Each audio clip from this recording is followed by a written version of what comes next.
경제를 생생하고 상생하게 만드는 분들을 모시는 생생초대석입니다. 가랑비에 옷 젖는다고 저도 매일 생생경제 진행하면서 조금씩 경제에 대해 배워가고 있는데요. 제가 어릴 때 이 경제 공부를 좀 했다면 지금 더 좋은 진행자가 되지 않았을까 하는 아쉬움이 늘 있습니다. 그래서 저도 우리 아이들한테 경제에 대해 가르치려 하는데 이게 또 쉽지가 않더라고요. 오늘은 초등학교 아이들에게 경제를 생생하게 가르치기 위해 현장에서 노력하고 있는 교사를 모셨습니다. 교실 속 마을 활동의 저자 서울 언남초등학교의 문경민 선생님 나오셨어요. 선생님 안녕하세요. 네, 안녕하세요. 우리 청취자분들께 인사 한 말씀 해주시겠어요? 네. 교실 속 마을 활동을 썼고요. 저 혼자 쓴 건 쓴 아닙니다만, 김혜영, 김자윤, 김 선생님이랑 같이 썼습니다. 그리고 저 서울 언남초등학교에서 근무하고 있습니다. 문경민입니다. 지금 원래 3월에 모시면 너무 바쁠 것 같아서 새학기니까 저희가 2월에 모셨는데 네. 지금 개학이 연기됐잖아요. 예, 그렇죠. 선생님들 마음도 너무 심란하시겠어요. 네, 그렇죠. 이제 교육과정 짰던 것도 다시 이제 조정해야 되고 해서 여러 가지로 좀 분주하기도 하고. 또 아무래도 학부모님들이 좀 걱정이 많으시죠. 당장 대책도 없고 하니까요. 저예요? 그 학부모. 네. 그러시군요. 지금 우리 아들 초등학교 입학해야 되는데 일주간 미뤄져서 사실 초등학교 입학식이 인생에 얼마나 값진 그 추억의 시간이에요. 그렇죠. 특별하죠. 그러니까 너무 저도 학부모로서 속상한데 선생님들도 참 힘드실 것 같은 생각이 듭니다. 그런데 원래 초등학교 선생님은 무슨 국어 가르치고 경제 가르치고 이렇게 없잖아요. 네, 그렇죠. 모든 과목을 다 가르쳐야 되죠. 선생님은 왜 경제에 관심을 갖게 되셨어요?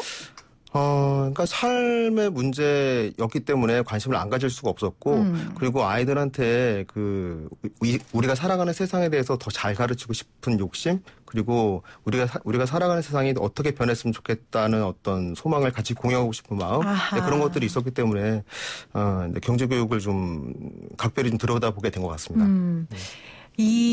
지금 선생님과 몇 분의 선생님들이 쓰신 교실 속 마을 활동 이 책을 보면 이런 말이 있어요. 교과서대로 가르치다 보면 슬쩍 답답한 기분이 들어서 좀 더 생생하게 가르치고 싶다라는 생각이 든다. 네네. 근데 경제는 사실 정말 생생한 학문이잖아요. 먹고 사는 그렇죠. 이야기고. 아이들에게 생생하게 가르치기 위해서 고민을 많이 하셨을 것 같아요. 많이 했죠. 그래서 해답을 얻으신 걸 지금 이 책에 쓰신 건데 마을 활동이라는 개념을 경제교육의 방법으로 가져오셨어요. 이유가 있습니까? 그러니까 처음에 이제 마을 활동은 저희 팀이 마을 활동에 대해서 이제 다른 데서 배웠던 겁니다. 근데 어떤 걸로 배웠냐면 학급 경영 방식으로 배웠었어요. 근데 학급 경영 방식으로서의 마을 활동을 1년 동안 쭉 적용을 하다 보니까 그러다 보니까는 그 교실 안에서 경제적인 문제가 너무 많이 발생을 하는 겁니다. 거기서 사람 산 거니까요. 그렇죠. 애들이 이제 구매력이 있는 마을화폐라는 걸 가지고 물건도 사고 팔고 노동도 하고 거기에 대한 임금도 받고 벌금도 받고 상금도 받고 이런 식의 활동들인데요. 근데 그런 활동들을 학급 경영 방식으로서 마을 활동을 유지해 나가다 보니까 그 사이에서 이제 인플레이션도 일어나고 그다음에 도둑도 생기고 사기치는 사람도 생기고 파산하는 사람도 생기고 돈이 너무 많아서 이제 주체하지 못하는 아이들도 생기고 양극화 문제도 굉장히 심하게 생기고 하는 걸 보면서 인간 군상이 다 들어있군요. 네, 그러더라고요. 그래서 이제 그거를 어떻게 해결할지 너무 어떻게 해결을 해야 되나 해서 너무 힘들었는데. 근데 그때 당시에 제가 이제 헨리 조지와 이제 지공주의 같은 이제 경제서적들을 탐독하고 있었고 그쪽 부분에 좀 관심이 많이 있었어요. 그래서 이 문제를 그러면 이제 경제 교육의 문제로 한번 풀어보자. 이 사태를. 그래서 마을 활동에서의 그런 경제적인 현상들을 따로 모아서 3주짜리의 프로젝트 학습으로 다시 재정리를 한 겁니다. 그렇게 해서 나오게 된 것이죠. 지금 마을 헌법이라는 게 있습니다. 이게 마을 활동에서 하는 그 헌법인 것 같은데 제가 좀 읽어보면 우리는 마을 활동을 통해 배움을 일군다. 우리는 마을 활동을 하는 동안 마을 법률을 철저히 지킨다. 우리는 마을의 경제활동에 참여할 수 있는 권리와 마을 법률을 지켜야 할 의무가 있다. 그리고 또 하나가 우리는 평등마을, 자유마을, 공정마을을 경험한다라고 써 있어요. 평등마을, 자유마을, 공정마을 어떤 마을입니까? 그러니까 평등마을은 말 그대로 이제 평등을 중요하게 생각하고 그리고 자유마을은 경제활동에서의 자유를 중요하게 생각을 합니다. 그리고 공정마을은 그 평등마을과 자유마을에서의 어떤 문제점들을 해결해서 좀 더 공정한 사회로 만들어가는 그 모의사회를 만들어가는 게 그 이름인 것이죠. 그럼 평등마을이 사회주의? 네, 그렇게 볼 수 네, 있습니다. 뭐 네. 자유마을은 네, 자본주의. 공정마을은 우리가 지금 추구하고 있는 네, 그렇죠. 자본주의를 보완하는 네, 약간의 맞습니다. 복지국가의 개념? 예, 그런 개념이 좀 상당 부분 네. 있습니다. 그러니까 평등마을에서는 그 아이들이 직업별로 임금이 다 똑같아요. 그리고 아이들이 노동 강도와 크게 상관없이, 그리고 담임교사의 어떤 영향이 굉장히 커서 그 직업이라든가 자리라든가 이런 것들을 교사가 선택해줘요. 예, 지정해주는 일도 있습니다.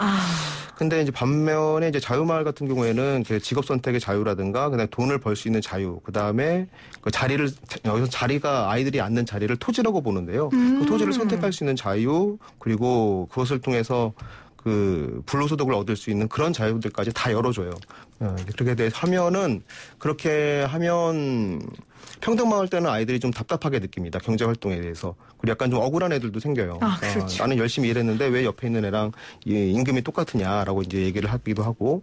근데 이제 자유마을 때는 아이들이 자기가 벌고 싶은 만큼 다 벌 수 있기 때문에 그 직업도 여러 개를 가질 수 있습니다. 그래서 직업을 3개, 4개씩 하는 애도 생기고, 반면에 지출이 굉장히 많이 늘어나기 때문에 아이들이 좀 돈을 막 쓰는 애들은 파산하기도 하고 그렇습니다. 그리고 결정적으로 그 토지 불로소득을 일부러 창출을 해줘요. 그래서 네. 제가 아이들한테 그 돈을 그러니까 네 자리를 나에게 팔면 내가 너에게 10,000냥을 줄 수 있다라고 얘기를 하고, 아이들이 선뜻 그걸 팔거든요. 그럼 이제 그걸 아이들한테 이제 공개를 하는 거죠. 여기 이제 그 토지 불로소득으로 10,000냥을 번 누구누구가 있는데, 얘가 이런 경제 현상이 발생한 것에 대해서 너희들은 어떻게 생각하느냐. 그리고 얘가 이제 어떻게 하는지 잘 보자. 라든가, 그때에 어떤 느낌이 들었는지도 같이 나눠보기도 하고, 네. 하는 식으로 이제 수업을 진행하는 것이죠. 재밌네요. 예. 굉장히 재밌네요. 평등마을, 자유마을, 그리고 공정마을을 통해서 아이들에게 경제 시스템을 가르치는 거고, 예, 그렇죠. 거기에 장단점을 본인들이 몸소 체험하는 거군요. 예, 그렇죠. 그러니까 중요한 것은 이 경제교육 프로젝트에서는 맨 마지막에 공정마을을 만들어가는 부분이 사실 굉장히 중요해요. 그래서 두 부분에서의 그 경제 규칙이, 경제 제도가 두 시스템에서 그 경제 제도가 어떤 부분에 문제가 있는지를 발견해내고, 네. 그리고 그것을 보완해내서 좀 더 나은 세상으로 만들어갈 수 있는 것을 우리가 실제로 할 수 있다라는 어떤 상상, 어떤 사고의 깊이, 이런 것들을 아이들이 경험하게 하는 것이죠. 그러면 공정마을은 어떤 마을입니까? 그게 궁금해지네요. 본인들이 평등마을, 자유마을을 체험하고 부족한 부분을 채운다고 하셨잖아요. 네, 그렇죠. 그러니까 공정마을은 이제 진로교육과도 약간 좀 연관이 있습니다. 그러니까 공정마을은 내가 좋아하고 잘하는 일을 경제적으로 안정된 상황 속에서 잘하면서 행복하게 잘 사는 우리 반 교실 사회, 공동체를 만드는 게 공정마을의 목적이에요. 그래서 어떤 돈을 벌겠다는 욕심이라든가, 아니면 경제적으로 이제 위협당하는 어떤 그런 상황 속에서 초조함을 느끼지 않고, 내가 좋아하고 잘하는 일을 가지고 그것을 통해서 임금을 얻고, 그것을 통해서 지출을 하고, 네. 서로가 행복하게 잘 사는, 네, 그런 공동체를 만드는 게 이제 공정마을의 목적인 것이죠. 그러면 아이들이 평등, 자유, 공정마을 중에 선호하는 것들이 다 다를 거 아니에요? 그렇죠. 아이들 기질마다 다릅니다. 그건. 기질마다 어떻게 네. 달라요? 너무 궁금해요. 예. 그러니까 좀 사람들마다 다 좀 다르잖아요. 그러니까 내가 살아가고 싶은 스타일이 다르듯이 아이들도 좀 다 다르거든요. 그래서 어떤 아이들은 돈 벌 욕심이 아주 많은 아이들도 있습니다. 그런 애들은 정말 깨알같이 돈을 모으기도 하고, 네. 또 어떤 아이들은 머리가 좀 비상하게 돌아가는 애들은 그 시스템의 그 이점과 단점 이런 것들을 잘 파악을 해요. 그래서 어떻게 하면 여기서 내가 돈을 많이 벌 수 있다는 것을 캐치하기도 하죠. 그러면 그런 방식으로 경제 시스템 속에서 열심히 살아갑니다. 또 그럼 어떤 아이들은 자유마을을 선호하겠네요. 좀? 그런 애들은 자유마을을 선호하죠. 그럼 평등마을 선호하는 애들은요? 애들은 좀 귀찮다. 아니, 우리 열심히 안 살아도 되니까 그냥 좀, 비용 대비 많이 받았으면 좋겠다. 내가 하는 것보다 그런 노력 좀 대비. 있죠. 그런 애들도 있고. 그런 사람들도 있고, 또 평등마을은 좀 이렇게 뭐라 그럴까요? 경쟁보다는 화합을 중시하는 애들은 맞습니다. 또 그런 거 더 좋아하기도 해요. 왜냐하면 자유마을 때는 정말 애들이 약간 좀 치열하거든요. 그래서 그렇습니까, 애들도. 그래서 뭐 직업 같은 직업이 여러 개 생겨요. 뭐 슈퍼마켓 1, 뭐 슈퍼마켓 2 이렇게 생기기도 하고 평등마을 때는 슈퍼마켓이 하나밖에 없거든요. 그래서 안정된 환경으로 돌아가게 되는데 이제 그런 복잡한 상황들이라든가 스트레스 받는 그런 상황들을 즐겨하지 않는 아이들도 분명히 있고 사실 저도 그렇고요. 네. 그래서 평등마을이나 공정마을을 더 좋아하는 애들도 좀 많이 있죠. 그렇군요. 굉장히 재밌네요. 왜 재밌냐면 제가 경제 프로 진행하면서 겪고 문제라고 생각했고 대안이라고 생각했던 것들이 이 마을 세계에 다 들어가 있는 것 같아서 그게 참 재밌다는 생각을 했고 또 하나 저는 가장 이제 아이를 키우는 엄마로서 가장 마음 아픈 기사 중에 이런 거예요. 아이들이 사는 아파트 이름에 따라 뭐 무슨 별명을 붙이고 서로를 무시하고 이런 기사들 많이 나오잖아요. 실제 정말 그럽니까? 아이들이 그 빈부격차에 따라? 저는 그런 기사 볼 때마다 좀 잘 동의가 좀 안 되는데요. 그러니까 물론 그런 사례가 가끔 있을 수는 있겠죠. 근데 그것이 얼마나 자극적입니까? 너무너무 자극적인데 사람들한테 공분을 일으키기에 충분하고. 근데 그거를 너무 언론에서 지나치게 자극적으로 사람들한테 떠드는 게 아닐까? 그러니까 사실 학교에 와서 들어가 보면 교실은 그렇지 않아요. 그러니까 교실에서 아이들이 교실은 굉장히 좋은 공동체입니다, 기본적으로. 그래서 거기서 담임 교사가 있고 잘못한 아이가 있으면 즉각 개입해서 혼내고 잘하는 것은 칭찬해주고 이런 식으로 돌아가는 곳이에요. 그래서 아이들끼리 안정적으로 착하게 잘 지낼 수 있는 공간이 그곳이거든요. 근데 그런 기사 제목들이 사람들한테 더 큰 우려를 많이 낳게 하는 것은 아닌가. 근데 아이들은 잘 살고 있습니다. 그리고 그러니까 어른들 너나 잘해 이런 말인 거죠. 저 정말 그렇게 얘기하고 싶어요. 그러니까 아이들 중에 개중 그런 사람 아이들이 있지만 그거를 전체 확대하거나 성급한 일반화의 오류를 저질러서 우리 아이들이 다 그런 것처럼 말하면 정말 희망이 없는 거잖아요. 그럼요. 선생님들도 굉장히 맥빠지는 일이고 그렇지만 이 경제 교육을 올바르게 시켜야 이 아이들이 어른이 됐을 때 그런 빈부격차라든지 부로 사람을 판단하는 일은 없지 않을 거 아닙니까? 그런 그렇죠. 쪽의 교육은 어떻게 시키십니까? 그러니까는 경제 교육이라는 건 사람들이 경제 교육을 두고서는 경제와 관련된 개념이라든가 어떤 문제를 해결하는 토론이라든가 이런 것들을 중요시하는 것도 맞습니다. 마을 활동에서도 기본적으로 경제 개념을 가르쳐요.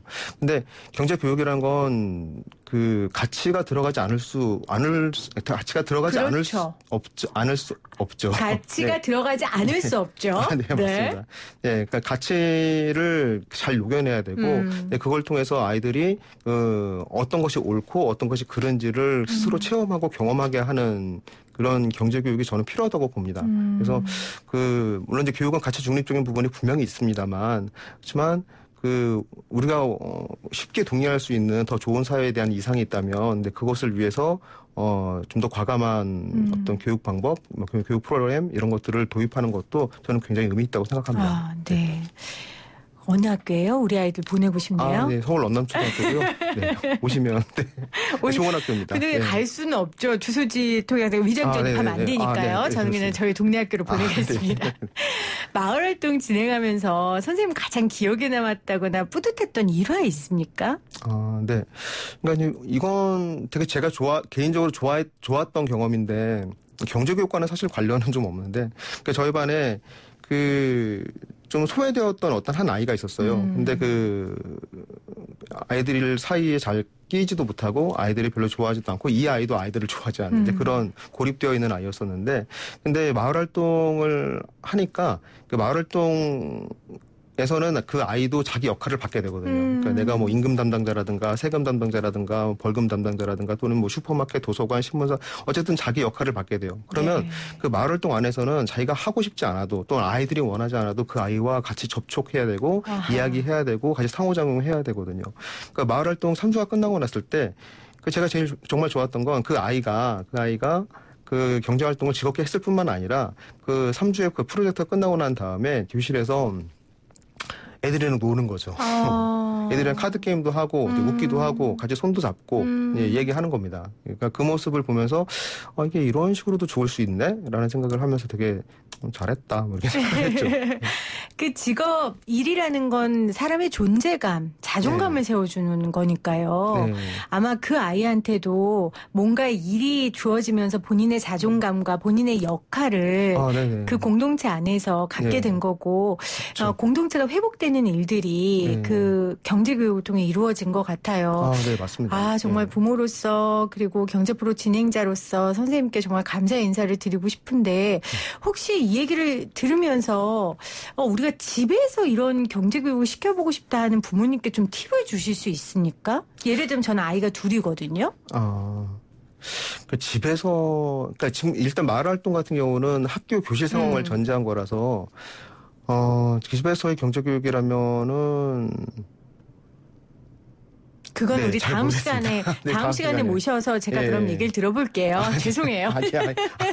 제가 너무 저한테 제가 왜냐하면 위장 전입을 해서 선생님 학교로 갈 수는 없으니까 제가 한번 해보고 싶어서 너무 무리한 질문을 드렸습니다. 죄송하고요. 자, 선생님 우리 이 지금 교실 속 마을 활동을 보고 이런 교육을 좀 시켜봤으면 좋겠다는 교사분들이 있으면 한 말씀 해주세요. 일단 그 책을 저희가 이번에 이제 얼마 전에 이제 개정을 했는데요. 이제 그때 저희들의 목표는 뭐였냐면 그 마을활동 프로그램을 딱 처음 접했을 때 되게 어렵다고 느끼실 수 있겠다고 생각이 들었어요. 복잡하다고 생각하실 수 있겠다는 생각이 들어서 이 개정판을 냈을 때 이 매뉴얼대로만 차근차근 하면 어느 팀의 마을활동이 교실에서 돌아가고 있는 걸 볼 수 있다라는 생각을 할 수 있도록 만들었습니다. 네. 제가 봐도 보면 그냥 할 수 있게끔 돼 있어요. 네. 그래서 청취자분들 중에 이 책 받고 싶으신 분들 샵 0945 우문정 0945로 문자 주시고요. 8976님이 10살 8살 두 아이 아빠인데 요즘 첫째가 경제가 뭐야 하고 관심을 갖는데 고민이 많았어요. 경제교육에 딱 좋은 책이네요 하셨어요. 또 1101님은 대구인데 이 책 너무 받고 싶다고 꼭 보내드리도록 하겠습니다. 선생님 감사하고요. 다음 시간에는 가정경제교육으로 모시도록 하겠습니다. 지금까지 서울 언남초등학교 문경민 선생님과 함께했습니다. 고맙습니다. 네, 감사합니다.